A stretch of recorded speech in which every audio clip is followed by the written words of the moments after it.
I like you must have a business card. Oh, well, yes, I do. Thank you. You do? At 13, you have your own business card. Okay, that's a nice start. I'll get in touch with you later. Sure. What do you do? Oh, well, mainly, I like to call myself a software and cognitive developer because I love developing with cognitive computing and artificial intelligence. I am an algorithmist. I love working with, designing, and implementing algorithms. I'm a keynote and TEDx speaker. I'm an author. I've written a book, and I'm working on another one about IBM Watson. And, of course, I'm also an IBM champion for cloud and honorary IBM cloud advisor. Oh, where did I go wrong? Someone just get me the flannel card down. Do you go to school? Well, I'm currently homeschooled in grade 8 going to grade 9 now. Wow. Okay, so your bright artificial intelligence is taking over the world. Is that fair to say? Well, you see, that's actually one thing that I believe a lot of people have, the sort of misconception that artificial intelligence is this technology that was made to replace humans at really everything we do, whether it be, our jobs or whatever we do at home every day. But really what I believe is that artificial intelligence was developed and is continuing to be developed for the sole purpose of really augmenting our life and amplifying our skills or capabilities and what we can do every day. But what about when the computers actually learn that they're better than us? Well, you see, that's sort of called a singularity of artificial intelligence, at which point artificial intelligence has surpassed human intelligence to the point that we cannot control it. But really what I believe at this point, artificial intelligence, I won't go into the details right now since we're limited on time, but the thing is right now artificial intelligence itself as a technology is so foolable and so primitive that either A, we won't reach that singularity point, or B, if we do, it's a very long ways off. Do you understand it, Mark? No. I couldn't. I wanted to take notes for the exam at the end of it. You lost them in the first sentence. Could I perhaps offer you a golf ball?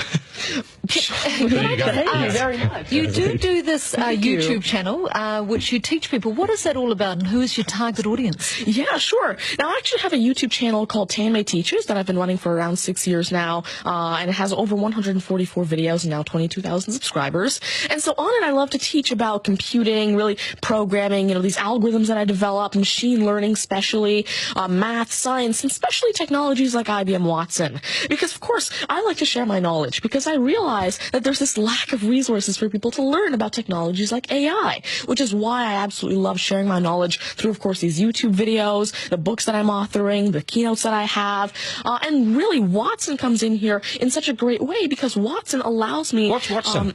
Sure. Well, Mark thinks he's a golfer, but what is Watson? Now, IBM Watson is essentially a cognitive system that allows developers to incorporate cognitive and machine learning into their applications without having to code in the actual intelligence. And what this means is that, of course, right now, really one of the main reasons developers aren't incorporating more machine learning into their apps is because it's so hard to do. It's really difficult to incorporate intelligence because... Has the I'm going to take this somewhere else, this interview. Has the Homeschooling Association of the World got hold of you as their front person? Oh, well, there is actually a Homeschooling Legal Defense Association, I believe, HSLDA in Canada, and I actually had a keynote for them last year in Niagara Falls. You're the poster boy for homeschooling, aren't you? Well, I did have a keynote for them, and I talked a lot about the advantages of homeschooling and why it's great for kids who want to go into different and really targeted subjects. Okay, I want to get right down to business now. When did you realise you were bright and smart? And smarter than most?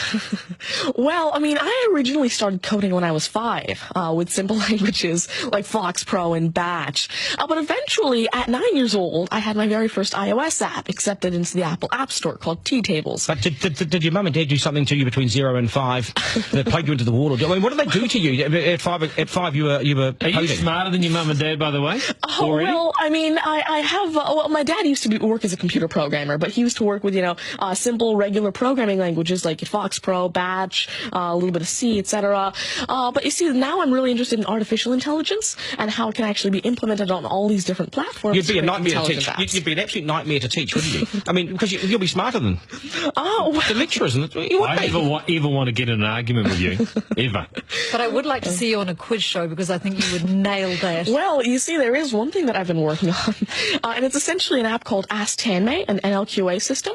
And so essentially, it's a system that can take your natural language questions and answer them for you using Watson and artificial intelligence. And actually, actually the original reason why I made Ask Tanmay. There's an Indian version of the Who Wants to Be a Millionaire show called KBC, which I originally wanted Ask Tanmay to play. So that actually ties in quite a bit with what I wanted to do. It's nice to see you. Do you get, because you're homeschooling, you wouldn't go to school dances and things like that, would you? School socials and things? Do you go well, I actually used to be regularly schooled until grade 6. Right. Then I became homeschooled, and so of course I still do have my friends from still a school. victory for public schools. Take that golf ball and bring it back to me when you've actually worked out a way in which it'll always go straight.